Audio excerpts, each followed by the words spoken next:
Hello listeners, welcome back to hello slow stories అబ్బా. ఈరోజు మన ఛానల్ కోసం నేను కంటిన్యూటీ చేస్తున్న స్టోరీ నా ఊపిరి నువ్వే పార్ట్ 24 అబ్బా. ఈ కథలోని ముందర భాగాలు చూడని వాళ్ళ కోసం కామెంట్స్లో లింక్స్ ఇచ్చా. అలాగే ఛానల్లో అన్ని కథలకు ప్లేలిస్టులు కూడా ఉన్నాయబ్బా. కొంచెం సబ్స్క్రైబ్ చేసుకొని చూస్తూ కథ నచ్చినట్లయితేనే ఒక చిన్న లైక్ చేసి అది ఎలా ఉందో ఒక బుల్లి కామెంట్ రాయండి. మనం ఈరోజు కథలోకి వెళ్ళిపోదామా? కార్తీక్ డాక్టర్కి ఫొటోస్ మెయిల్ చేసి ఇన్వెస్టిగేషన్ ఆఫీసర్ అడ్రస్ తీసుకొని బయలుదేరుతూ ఉండగా రానా వచ్చి అతని ఎంగేజ్మెంట్కి రమ్మనడంతో కేశవ్ అతన్ని తీసుకొని వస్తానంటూ చెప్పి రానాను అక్కడి నుంచి పంపించేసి కార్తిక్తో కలిసి పోలీస్ అడ్రస్ దగ్గరికి వెళ్ళి ఫొటోస్ని ఇచ్చి విషయం చెప్పి వారిద్దరూ కాంటాక్ట్స్ని మార్చుకున్న తరువాత రానా ఎంగేజ్మెంట్కి బయలుదేరారు. అయితే కేశవ్ చెప్పిన మాటలు విన్న కార్తిక్ సంతోషంగా అదే విషయం దీపకు ఫోన్ చేసి, దీప, నేను రానా ఎంగేజ్మెంట్కి వస్తున్నా, తను నా ఫ్రెండ్, అతను మీ పిన్ని వాళ్ళ ఊరి పక్కన ఉండే అమ్మాయినే పెళ్లి చేసుకోబోతున్నాడు, నువ్వు కూడా ఆ ఎంగేజ్మెంట్ దగ్గరికి రా అనడంతో దీప సంతోషంగా అతనితో సరే అంటూ చెప్పి విషయాన్ని తన పిన్నికి చెప్పింది. అయితే దీప మనసులో భయం మొదలైంది. కార్తీక్ని మర్చిపోమని తన తండ్రి చెప్పినా కూడా ఆమె అతనితో ఇంకా ఫోన్ మాట్లాడుతుందని, పైగా అతని దగ్గరికి వెళ్తుందని తండ్రికి తెలిస్తే ఎలా అనుకుంటాడో అని ఆలోచిస్తుంటే స్వప్న, ఏమీ కాదులేరా, అయినా నువ్వు మీ ఊరిలో కాదు కదా కలుస్తుంది, మా ఊరిలో, నువ్వేమీ తన కోసం వెళ్ళట్లేదు, తనే నీ కోసం వస్తున్నాడు, కేవలం మనకు తెలిసిన వారి ఫంక్షన్కి వెళ్తే మాత్రమే అనుకోకుండా అక్కడ కలిశాడు అని చెప్పచ్చులే మీ నాన్నకు తెలిస్తే, అంతేకాని నువ్వు ఇలా బాధపడకు, అయినా అలా తెలిసే అవకాశమే ఉండదులే అంటుంటే దీప తన పిన్నిని కూడా ఆమెకు తోడుగా రమ్మనడంతో స్వప్న కూడా సరే అనింది. అయితే వారికి తెలియని విషయం ఏంటంటే గణేశానికి దీప స్వప్న వాళ్ళ ఇంట్లో ఉంది అనే విషయం తెలిసి దీప మీద నారాయణ చెప్పినట్లుగా ప్రతి నిమిషం కన్ను వేసి ఉంచాడు. ఆ రోజు సాయంత్రం దీప ఇంకా తన పిన్ని పక్క ఊరిలో దీప ఫ్రెండ్ ఎంగేజ్మెంట్ అంటూ తన భర్తతో చెప్పి అక్కడి నుంచి స్వప్న దీపను తీసుకుని బయలుదేరింది. అయితే ఆ ఊరి చివర కార్తిక్ వీరి కోసం కార్ని ఆపి ఎదురు చూస్తూ ఉన్నాడు. అలా దీప రావడంతోనే వారందరూ కలిసి ఎంగేజ్మెంట్ దగ్గరికి పోయి అక్కడ కొంచెం సేపు కనిపించి రానాకి ఇంకా తన ఫ్రెండ్స్ అందరికీ కూడా దీపను పరిచయం చేసి స్వప్నతో చాలాసేపు సరదాగా మాట్లాడుతూ కలిసిపోతుంటే స్వప్నకు తన కళ్ళ ముందు ఉన్నది నమ్మడం కష్టంగా ఉంది. ఎందుకంటే సినిమాలలో కానీ పురాణాలలో కానీ చనిపోయిన వారు ప్రేమ కోసం మరో జన్మ ఎత్తుతారు, కానీ తన కళ్ళ ముందే చనిపోయిన మనుషులు మళ్ళీ వారి ప్రేమ కోసం పుట్టి ఇలా తన ఎదురుగా ఉన్నారు అనుకుంటూ దేవరాజ్ పార్వతికి సంబంధించిన జ్ఞాపకాలను తలుచుకుంటూ అలా చాలాసేపు మాట్లాడుకున్న తరువాత కార్తిక్ చాలా మొహమాటంగా, ఆంటీ, మరి నేను, దీప, మేము అంటూ మాట్లాడడానికి ఇబ్బంది పడుతుంటే స్వప్న అతన్ని అర్థం చేసుకుని తనకు తెలిసిన వారు కనిపించారు అంటూ దీపతో చెప్పి అక్కడి నుంచి పక్కకు వెళ్ళిపోయింది.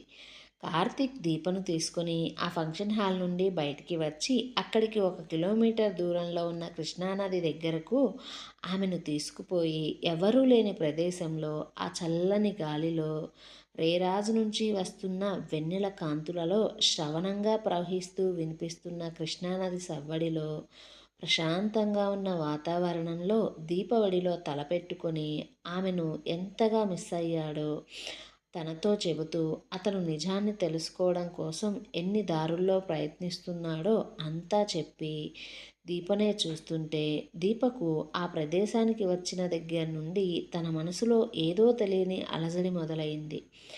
ఎవరో తనను గమనిస్తున్నట్లుగా భయం వేస్తుంది. ఆమెకు ఆ పరిస్థితిలో అలా ఎందుకు అనిపిస్తుందో కూడా తెలియడం లేదు. తనను అలా చూస్తున్న కార్తిక్ ఆమె చేతిని అతని చేతిలోకి తీసుకొని వేళ్ల సందున ఆమె చేతి వేళ్లను బంధిస్తూ, ఏంటి ఏదో తప్పు చేస్తున్నట్లుగా అలా భయపడుతున్నావు అనడంతో దీప ఆమెకు మనసులో ఏదో తెలియని అలజడిగా ఉంది అంటూ అది ఎలాంటిదో తెలియదు అంటూ ఆమె ఫీలింగ్స్ గురించి చెబుతూ ఉంది. అయితే వారిద్దరికీ తెలియని అసలు నిజమేంటంటే ఇప్పుడు వారిద్దరూ కలిసి ఎక్కడైతే ఉన్నారో కొన్ని సంవత్సరాల క్రితం ఒకప్పుడు చివరిసారిగా దేవరాజ్ పార్వతులు కూడా అక్కడే కలుసుకున్నారు. అలాగే అక్కడే వారి జీవితాలు కూడా ముగించేయబడ్డాయి కూడా. ఇప్పుడు కూడా అక్కడే వారి ప్రేమకు ముగింపు కూడా జరగబోతుంది. ఎందుకంటే దీపనే ఫాలో అవుతూ వచ్చిన గణేశం కార్తిక్ దీప వీడియో తీసి నారాయణకు పంపించేసి అతనికి ఫోన్ చేసి అదే ప్లేస్లో వారు ఏం చేశారో నారాయణకు గుర్తు చేస్తూ ఇప్పుడు కూడా అలాగే ఆ ఇద్దరు ఇక్కడికి రావడం చూస్తుంటే కథ మళ్ళీ పునరావృతం అవుతుందేమో. కాకపోతే ఈసారి క్యారెక్టర్సే వేరు నారాయణ. ఒకప్పుడు వారి ప్రేమకు విలన్ నువ్వైతే ఈసారి వీళ్ళ ప్రేమకు విలన్ నీ కొడుకు అంటూ చెప్పి మరిప్పుడు నేనేం చేయాలి, నన్నేం చేయమంటావు, ఇంకా ఇక్కడే ఉండి వీళ్ళను ఏదో ఒకటి చేసి నీ దగ్గరకు తీసుకుని రావాలా అంటూ అడగ్గా నారాయణ అతను పంపించిన వీడియోని చూడడంతోనే గణేశాన్ని ఇక అక్కడి నుంచి రమ్మని చెప్పాడు. అలాగే ఆ వీడియోని కొడుక్కి చూపిస్తూ ఏరా ఇప్పుడు ఉమామహేశ్వర్ ఇంక మన దారికొస్తాడురా అంటూ రేపటి రోజున చేయవలసిన పనిని చెప్పి రవి ఇంక నీ పెళ్లి ఏర్పాట్లను మనం మొదలు పెట్టుకోవచ్చు. వారం తిరిగేలోపే దీపని బానిస అవుతుంది అంటూ మాట్లాడుకుంటూ ఉన్నారు. ఇంకోవైపు ఇదేమీ తెలియని ఈ జంట వారి జీవితాల గురించి ఎన్నో కలలు కంటూ దాని గురించి మాట్లాడుకుంటూ సంతోషంగా ఉంటే ఇంతలో కేశవ్ నుండి కార్తిక్కి ఫోన్ వచ్చింది. అరే ఆంటీ దీపను అడిగింది త్వరగా రండి అనడంతో కార్తిక్ దీపను బాధగా చూస్తూ వస్తున్నామంటూ చెప్పి ఫోన్ పెట్టేసి ఆ ఇసుక తీరంలో ఒకరి చేతిని మరొకరు పట్టుకుని మెల్లగా నడుస్తూ కారు దగ్గరికి రాగా దీప బాధగా కారులో కూర్చుంటే కార్తిక్ కూడా అదే బాధతో కారులోకి వచ్చి కూర్చొని దీప ఇంకా ఎన్ని రోజులే మన ఇద్దరి మధ్య ఈ దూరం, నీతో మాట్లాడకుండా నిన్ను చూడకుండా ఉండాలి అంటే నాకు పిచ్చి పడుతుంది అంటూ అతను చెబుతూ ఉండగానే ఈసారి దీపనే కార్తిక్ దగ్గరికి జరిగిపోయి అతని పెదవులకు చాలా ఇష్టంగా ఆమె పెదవులను అందించి అతన్ని చాలా ప్రేమగా ముద్దు పెట్టుకుంటూ ఉంటే కార్తిక్కి అతన్ని ఎంతగా దీప మిస్ అవుతుందో ఆమె ఆ సమయంలో అతనికి ఇష్టంగా పెడుతున్న ముద్దులో తెలుస్తుంది. కార్తిక్ మనసుకు ఆమె ఇష్టాన్ని చెప్పే విధానం చాలా బాగా నచ్చింది. అతను కూడా ఆ భాషలోనే మాట్లాడాలి అనుకుంటూ కూర్చున్న సీట్ని అలాగే వెనక్కు వాల్చుకొని అతను ముద్దు భాషతోనే మాట్లాడడం మొదలు పెడుతూ ఆమె కంటి రెప్పల నుంచి కంఠం వరకు అతని వెచ్చని ముద్దులను అందిస్తూ ఆమె నడుమును సుతారంగా చుట్టేస్తూ ఆమె ఒంటి పరిమళాన్ని గుండెల నిండా గాలిగా పీల్చుకుంటూ ప్రేమగా అతనికి దగ్గరగా ఆమె తనువును చేర్చుకొని అధరాల ఆటను అలసిపోయేదాకా ఆడి అతనిలోని కోరికలు దారి తప్పుతున్నాయి అని తెలిసిన క్షణంలో ఆమెను వదిలి తనను తాను సర్దుకుంటూ ఆమె నుదిటి మీద చిన్న ముద్దు పెట్టుకొని కార్ని స్టార్ట్ చేసి ఫంక్షన్ హాల్ దగ్గరికి వెళ్ళిన తరువాత స్వప్నను ఎక్కించుకొని అంతకు ముందులాగే వారిద్దరిని స్వప్న ఊరి చివర వదిలేసి వీరిద్దరూ సిటీకి తిరుగు ప్రయాణమయ్యారు. అలా చాలా రోజుల తర్వాత కలుసుకున్న ప్రేమికులిద్దరూ వారు గడిపిన క్షణాలను తలుచుకుంటూ సంతోషంతో ఉంటే దీప తన సంతోషాన్ని మరుసటి రోజు స్వప్నతో చెప్పుకుంటూ కార్తిక్ గురించి ఊసులు మాట్లాడుకుంటూ ఉన్న సందర్భంలోనే ఉమామహేశ్వర్ రవి కాంతమ్మ వచ్చి పెళ్ళి అనే బాంబును పేల్చారు. అయితే దీప తండ్రిని చూస్తూ నాన్న ఏంటి నాన్న ఇది, నాకు రవి అంటే ఇష్టం లేదని చెప్పాను కదా నాన్న, నేను కార్తిక్ని అంటూ ఉండగానే ఉమామహేశ్వర్ మొదటిసారి దీప మీద కోప్పడుతూ కోపంగా మాట్లాడుతూ దీప ఇంక నీ మాటలను ఆపేసేయి, నువ్వంటే నాకు ఎంత ఇష్టమో నీకు తెలుసు, అలాగే నేను మాటకు ఎంత విలువనిస్తానో కూడా నీకు తెలుసు. నేను నీ మాట ప్రకారం నీ ఇష్టానికి విలువనిచ్చి రవితో నీ పెళ్ళిని ఆపేశా. అలాగే నీకు నచ్చని కార్తిక్ని కలవద్దు అంటూ మర్చిపోమ్మంటూ నీతో చెప్పా నా మాటగా. కానీ నువ్వు ఏకంగా వాడి ఒడిలోనే పడుకుని ఊసులు చెబుతూ నన్నే మోసం చేశావు. అంటే నీకు నేనన్నా నా మాటన్న విలువ లేదు, లెక్క లేదు. అలాంటప్పుడు ఇంకా ఎందుకు నా మాట మీద నేను నిలబడాలి? అందుకే నువ్వంటే నాకు నమ్మకం పోయింది. నువ్వు చేసిన పని వల్ల నా పరువు పోతుంది. కానీ అన్నీ తెలిసిన రవి ఇంకా నిన్ను ప్రాణంగా ప్రేమిస్తున్నాను అంటున్నాడు.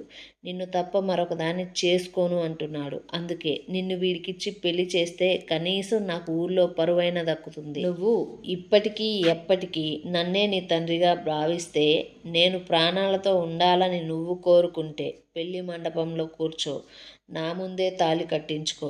ఒకవేళ నీ పెళ్ళి నేను అనుకున్న సమయానికి జరగకపోతే నీకు నీ నాన్న లేనట్టే అంటూ చెప్పి అక్కడి నుంచి బయలుదేరాడు. అయితే దీప తన నాన్నమ్మ దగ్గరికి వెళ్ళి, నానమ్మ నానమ్మ ప్లీజ్ నానమ్మ నువ్వైనా చెప్పు నానమ్మ నాన్నకు, నానమ్మ నాకు కార్తీక్ అంటే అంటూ ఉండగానే కాంతమ్మ దీపను తిడుతూ, నా కూతురు సంసారం నిలబడాలని, నా మనవడు ప్రాణం కాపాడుకోవాలని, అందుకనేనే నీలాంటి దాంతో తప్పకిలా మాట్లాడుతున్నా. లేకపోతే నిన్నెప్పుడో ఆ కృష్ణానదిలో కలిపేసేదాన్ని. కానిచ్చి త్వరగా బయలుదేరు అంటూ వెళ్ళిపోతే రవి అదంతా చూస్తూ మనసులోనే నవ్వుకుంటూ ఆ వీడియోని ఉమామహేశ్వర్కి చూపించి అతన్ని బాగా రెచ్చగొట్టిన తన తండ్రిని మనసులోనే మెచ్చుకుంటూ ఉంటే దీప ఏడుస్తూ తన పిన్నిని పట్టుకొని, పిన్ని ప్లీజ్ పిన్ని, నన్ను నువ్వైనా అర్థం చేసుకున్నావు కదా పిన్ని, నీకు కార్తీక్ అంటే ఏంటో తెలుసు కదా పిన్ని, ప్లీజ్ పిన్ని నువ్వైనా నాన్నతో నాన్నమ్మతో అర్థమయ్యేలా చెప్పు పిన్ని అంటుంటే కాంతమ్మతో స్వప్న మాట్లాడాలని చూస్తూ ఆమె దగ్గరికి వెళ్ళగా కాంతమ్మ స్వప్నను ఆపుతూ స్వప్న బాధపడేలా మాట్లాడుతూ, చూడమ్మా నీకు పిల్లలు లేకపోయినా వీళ్ళనే నీ పిల్లలుగా అనుకొని ప్రేమ తెగ కురిపించేస్తున్నావని అనుకున్నా. ఎన్ని రోజులు అది చూసి మురిసిపోయా. ఆ దేవుడు ఎందుకు నీకు అన్యాయం చేశాడా అని ఎంతో బాధపడ్డా. కానీ ఇప్పుడు ఆ భగవంతుడు నిన్నిలా చేయడమే న్యాయమనిపిస్తుంది. ఎందుకంటే మీలాంటి దానికి పిల్లలు పనికిరారు. లేకపోతే నా పిల్లను చూసుకోమని ఇంటికి పంపిస్తే అంత రాత్రిలో దీన్ని వాడితో తిరిగి రమ్మని పంపిస్తావా? నీకు కొంచెం కూడా సిగ్గుగా అనిపించడం లేదా? కానీ బయలుదేరు పెళ్ళికి అంటూ అక్కడి నుంచి స్వప్నను దీపను ఇంటికి తీసుకుని వచ్చేశారు. అప్పటికే ఇంట్లో పెళ్లి పనులు మొదలైపోయాయి. దీప రావడంతోనే తల్లి ఆమెను 2 చివాట్లు పెడుతూ దీపకి కనీసం మాట్లాడే అవకాశం కూడా ఇవ్వకుండా ఆమెను మొదటిసారి పెళ్లి కూతురు చేసే తంతును ముగించేసింది. అలా ముగిసిపోయిన తంతును తలుచుకుంటూ దీప బాధపడుతూ ఉంటే ఆమె దగ్గరికి వెళ్ళి, రేపు సాయంత్రం నీ పెళ్ళి అంటూ ఆమెతో చెప్పి దీప మకాన్ని మొత్తం పూర్తిగా కాంతమ్మ రూమ్కే మార్చేసింది.